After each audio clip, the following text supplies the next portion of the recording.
A year ago, my life looked completely different. I was working just a regular 40 hours a week at my 9 to 5. I didn't see necessarily anything wrong with where I was at, but I wanted more out of life. Then came the day that I stumbled upon the opportunity that existed with print on demand.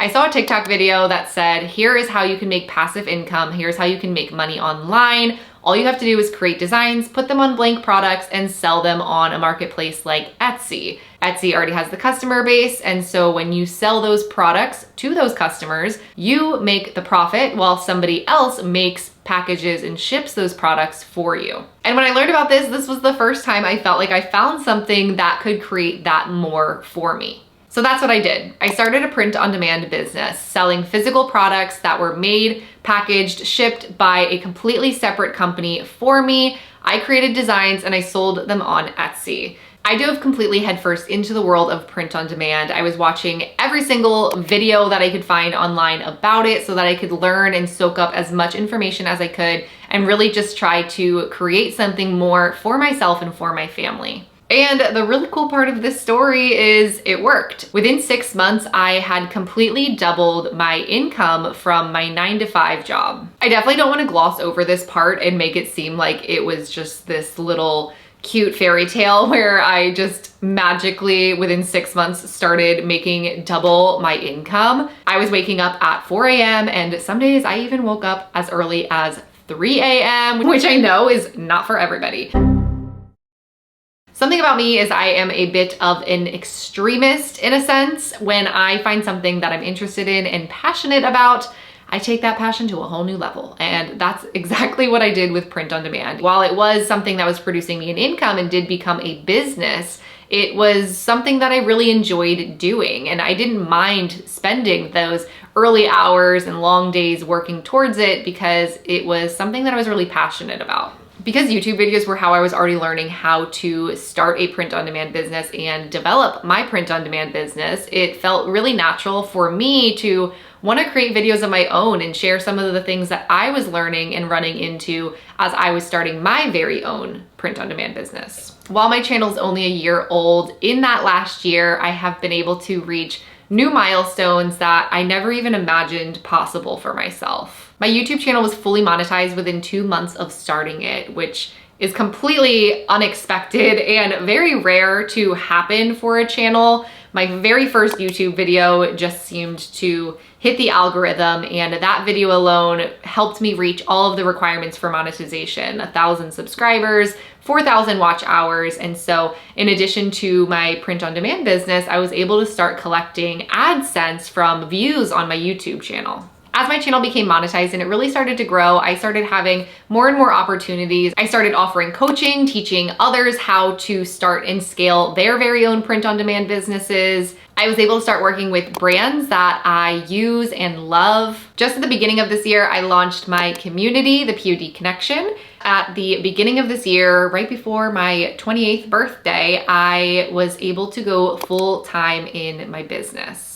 All of this to say that this wouldn't be possible without a few key lessons that I've learned and implemented along the way. If you have a goal or a dream, or maybe you just have that feeling that I had of wanting more, maybe you don't even know what that more is quite yet. Regardless of where you are in that journey, my goal for you is to leave this video feeling encouraged, inspired, and like you can just run through a brick wall.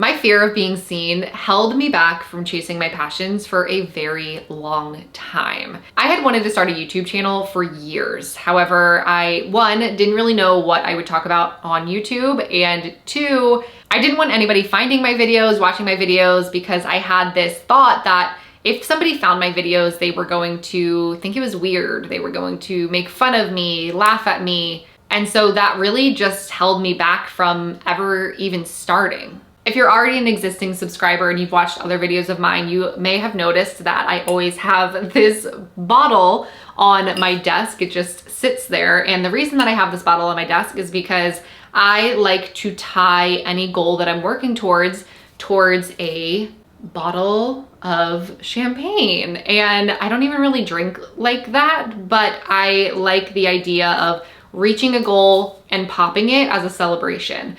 Backstory, I had actually had a bottle of champagne, not this one, and I took a Sharpie, and this was the first time I ever did anything like this, but I took that Sharpie and I wrote on that bottle, monetized on YouTube, which was so funny because I didn't even have a YouTube channel and I didn't really have any idea or a plan to start one, but it was just something that I wanted for myself one day. I knew that I had the goal of making an income online in some shape, way, form, and that was me putting that goal out into the universe. I wish so badly that I kept that bottle, but the fear of being seen stopped me from ever chasing that goal at that time. And that bottle, I sadly just threw it away one day. Now looking back, I wish I still had that bottle, because what a cool memento that would have been to have on my desk now, a dream that I had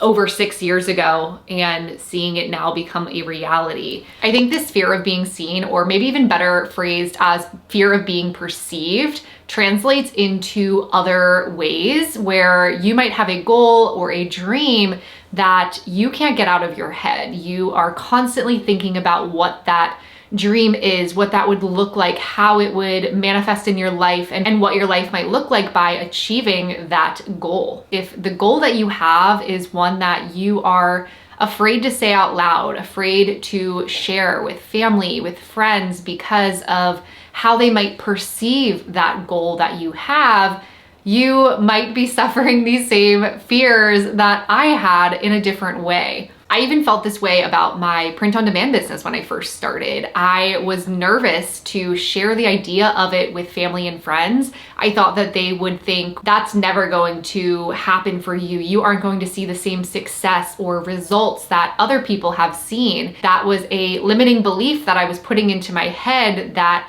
they would have those thoughts. If you have a goal or a dream that you cannot stop thinking about, odds are you have that goal or dream for a reason, because it is meant for you. Most individuals and most entrepreneurs that you talk to, the only regret that they have is typically not starting sooner. Now, if you're wondering what is on this bottle, I actually, I've needed to pop this for a little bit, and I need to get a new bottle with a new goal, but this was for reaching 10K subscribers.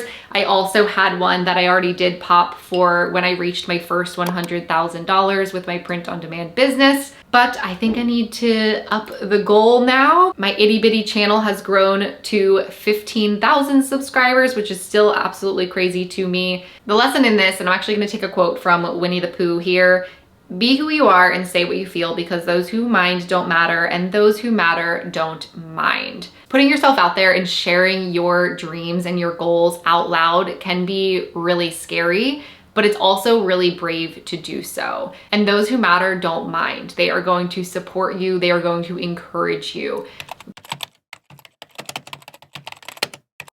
Starting a business and starting a YouTube channel, these were huge projects of mine, and they consumed a lot of time. But what I learned is that tasks will take up the amount of time that you allow yourself to do them. This is a concept that comes directly out of the book, The 12-Week Year. And essentially, when you are creating a goal for yourself, if you give yourself a year to do it, you are going to make that goal take a year to do. The tasks that you have to do to reach that goal are going to become stretched out because you have a whole year to do them. Whereas if you have a goal and you give yourself 12 weeks to do it, you will prioritize your time differently so that you are able to reach that goal in that designated time frame. A lot of the goals that we're chasing and the tasks that we must do in order to reach those goals actually can be done in a lot less time. If you are a procrastinator like myself, I was a procrastinator through college. I was the girl who was writing papers and working on projects all throughout the night, staying up late, waking up early in order to do them. But what's ironic about that is that when I was given maybe a whole semester to complete a paper or a project, as soon as I had a time limit of, say, 48 more hours before it was due, all of a sudden that task and that project that typically would take a normal human, a normal student to get done across that entire semester was able to be done in that shorter time frame. It's not because the task was different, it's because of the amount of time that I allowed myself to do that task. If you're a procrastinator, you get me. The second part to this lesson that I learned is that you will always make time for what's important to you. If it's something you feel like you don't have time for, it's likely just not important enough to you. We all have the same 24 hours in a day. This is a concept that I try to think of often. I think about people like Taylor Swift and Beyonce, and I know that they have the same 24 hours in a day that I do. Now, granted, they have like teams, right? They have people that are probably, you know, doing their hair, doing their makeup, wiping their butt, all of the things. I don't have those things. However, it's something that I like to think about often because it does motivate me and re-inspire me to work with the 24 hours that I have on this planet each day that I'm so blessed to have, and making sure that I'm making the most of them, making sure that I'm prioritizing the things that are important to me so that I am able to reach the goals that I have set for myself. What I've come to realize is that life is made of micro moments, and ultimately you get to choose what you do with them.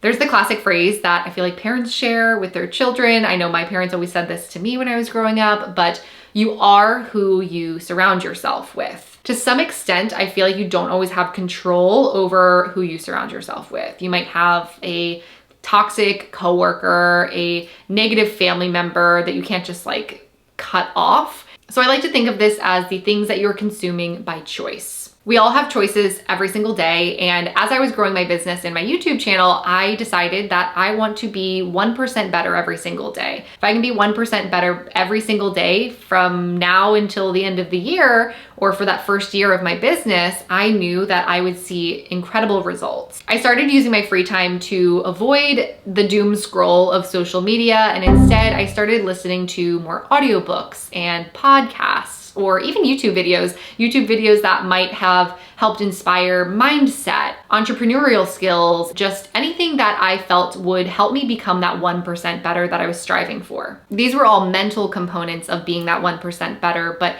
you are what you consume both mentally, but also physically. And so I also put a focus on making sure that I was eating 3 meals a day, that they were nutritious meals. It wasn't just Taco Bell and I don't know, fast food in general. I tried to make sure that I was drinking enough water because I knew that if I wanted to show up as my best self and be that 1% better, I needed to both fuel myself properly, physically and mentally. Every day we have choices. We have choices for how we spend our free time, what we consume in that free time. And if there is one takeaway from this entire video, I hope it is to become 1% better.